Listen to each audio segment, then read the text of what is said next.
Aujourd'hui, je suis en compagnie de M. Mathieu Poirier de la Société éco-citoyenne de Montréal. Il est responsable des communications. Bonjour, merci pour l'invitation. Ça fait plaisir, bienvenue.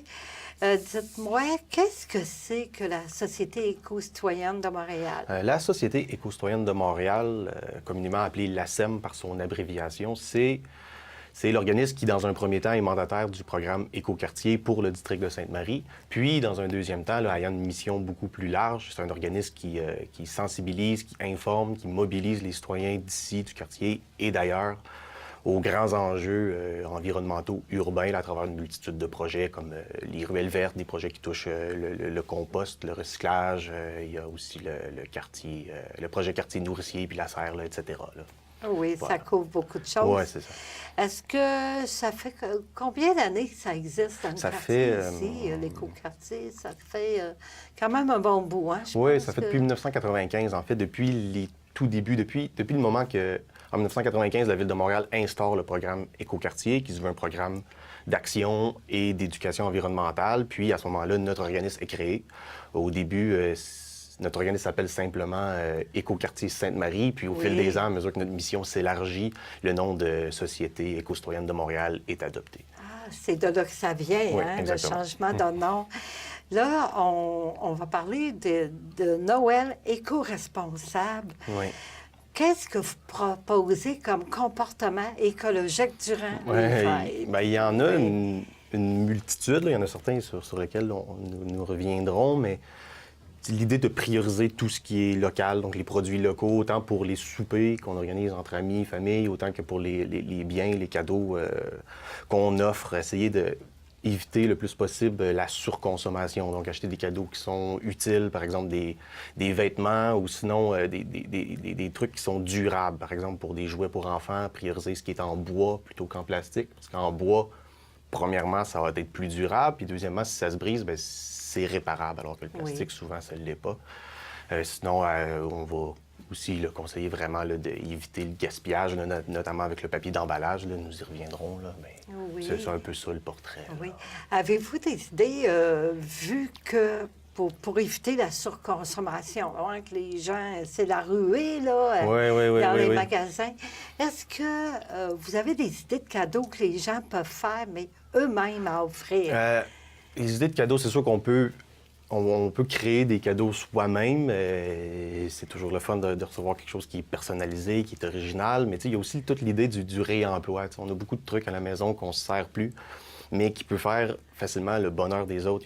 C'est essayer de briser la mentalité qu'il faut que ce soit absolument neuf. T'sais. Okay. Il y a beaucoup de choses du côté du réemploi. On peut offrir des choses qu'on a à la maison. Sinon, il y a toutes les questions des cadeaux alimentaires, par exemple, un bon café équitable, c'est toujours agréable à recevoir. Il y a les cadeaux dématérialisés. Hein, on peut offrir billets de spectacle, billets de théâtre, des cours de cuisine, des cours d'un instrument. Sinon, il y a aussi, qui peut entrer dans cette ligne-là, c'est les cartes cadeaux. Donc, en offrant une carte cadeau, du moins, on s'assure que la personne qui reçoit le cadeau va aller se procurer quelque chose qu'il a besoin ou quelque chose qu'il désire, alors qu'on sait que quand on fait juste offrir des cadeaux, il y a un certain pourcentage qui sont pas très utiles. Oui, puis aussi, je pense que pour les gens qui sont habiles, bien, il y a toujours moyen de faire des petits plats, des confitures, des petites choses. Exactement. Comme ça, là, fait maison, hein, à offrir. Oui.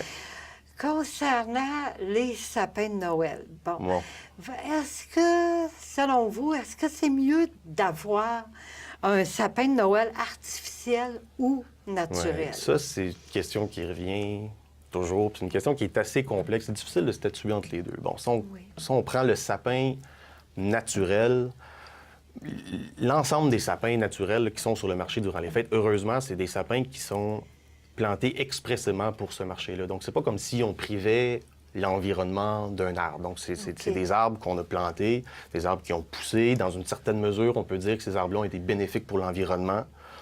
Puis ensuite, on les coupe, puis on les remplace. Donc, c'est une culture qui est renouvelable. Du côté du sapin artificiel, il est souvent fait de plastique, ils sont peu recyclables, ils viennent souvent de très loin, ils font beaucoup de kilométrage avant de se retrouver sur nos tablettes de magasins, donc ils laissent une empreinte de carbone importante. Ils sont souvent suremballés. Maintenant, si on y va avec... Puis ultimement, le sapin artificiel, ultimement, il va se retrouver dans un site d'enfouissement parce qu'ils sont peu recyclables, alors que le sapin naturel, lui, il est 100% compostable. Mais le sapin naturel, d'où il vient, parce que si on fait venir un arbre dans notre maison à chaque année, s'il vient de loin, c'est pas plus éco-responsable. Donc, pour le sapin naturel, c'est d'essayer de voir d'où il vient. Puis pour le côté, si on opte pour le sapin artificiel, l'important, c'est idéalement, si on peut se le procurer dans un bazar ou seconde main, c'est sûr que c'est vraiment l'idéal. Mais si on l'achète, c'est vraiment de bien le choisir pour qu'il dure longtemps. Longtemps. Ouais. Puis concernant les sapins naturels, après les fêtes, là, on peut les mettre en bordure de la rue. Oui, c'est sûr, il y a certaines dates. Oui, c'est important de bien en disposer. C'est sûr que c'est la clé, là. Oui, puis qu'est-ce qu'ils font avec ces sapins-là? C'est envoyé dans les sites de compostage par la Ville de Montréal, puis ils sont disposés probablement qu'ils doivent faire des copeaux aussi, hein, avec ça, des copeaux de bois. Ouais. Puis, concernant les décorations... je ne sais pas si vous avez des idées de décoration qu'on peut mettre dans des sapins. Là. Puis les lumières aussi. Oui. Mais le plus pratique de ça, c'est si on a des enfants ou les enfants de la famille, c'est les impliquer dans la décoration du sapin. Ils peuvent faire des bricolages, c'est une activité qui est plaisante à faire en famille, puis c'est une activité créative pour les enfants. On peut utiliser des objets de la maison, par exemple des toutous, des bijoux, des cocottes de sapin. Sinon, si on est vraiment mordu de nouveautés pendant les fêtes, puis qu'on aime ça avoir un sapin qui est différent, bien, on peut évidemment courir les bazars, mais il y a aussi l'idée de toujours garder nos décorations dans une seule et même boîte, puis ensuite faire des échanges avec notre entourage d'année en année, avec la famille, avec des amis, comme ça on garde un peu cette espèce de nouveauté-là qui se retrouve d'année en année dans notre sapin. Oui, puis je pense que les glaçons sont évités par rapport aux animaux qui peuvent avaler ça. Oui, bien, ce qui paraît, là, si on a des animaux, c'est sûr qu'il faut orienter nos choix là, en fonction de ça. Là. Oui. Puis concernant les lumières dans les sapins, est-ce qu'il y a des types de petites lumières qui sont c'est sûr que c'est ça, les lumières d'ailes sont à conseiller, ils consomment beaucoup moins d'énergie. La même chose pour les lumières à l'extérieur. Puis évidemment, parlant des lumières à l'extérieur, de ne pas les laisser allumées là, toute la nuit, puis pas trop avant les fêtes, puis pas trop après les fêtes non plus. Après les fêtes, là, c'est ça, oui. Concernant aussi les papiers, les fameux papiers d'emballage. Bon, les papiers d'emballage. Est-ce que c'est recyclable ou pas? Les papiers d'emballage, ceux qui sont je ne sais pas comment exactement le dire, là, ceux qui sont comme en espèce d'aluminium, qui sont comme reluisants, là, si on peut dire, ceux-là ne sont pas recyclables. Donc, évidemment, ils sont à proscrire, mais si on veut absolument utiliser ce type de papier-là, on peut emballer une boîte de carton avec un couvercle. Puis à ce moment-là, cette boîte-là est réutilisable. Mais sinon, le papier d'emballage classique qu'on voit partout, il est pour la plupart recyclable, mais c'est sûr qu'il y a une surconsommation là, puis on peut éviter d'acheter ce type de papier. C'est bénéfique parce qu'il y a plein d'alternatives. On peut utiliser les sacs d'emballage, par exemple. C'est peut-être les plus populaires. Quand on reçoit un cadeau dans un sac, bien, on peut facilement réutiliser ce sac-là pour offrir un cadeau à quelqu'un d'autre. Donc, on les garde de côté, puis on les ressort l'année d'après. Sinon, on peut aussi... moi, c'est ce que je fais. On peut prendre du papier journal ou les papiers de magazine, qui sont des papiers qui sont déjà dans la maison, qui sont destinés au recyclage. On peut leur donner une deuxième vie avant d'aller au recyclage. Puis des fois, ça peut faire original aussi. Puis sinon, on peut faire, là, comme nous avons parlé précédemment, là, tout ce qui est emballé avec des tissus. Oui. On peut personnaliser un emballage avec des morceaux de tissu colorés, puis les réutiliser toujours. Puis ça, c'est sûr que c'est un emballage qui est durable là, à travers les années. C'est une très bonne idée. Bien, moi, je vous souhaite de passer des très belles fêtes. Bien, pareillement. Oui, merci beaucoup. Ça fait plaisir. Merci à vous.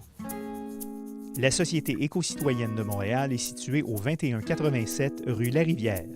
Pour plus de renseignements, composez le 514-523-9220 ou visitez le www.sem-montréal.org.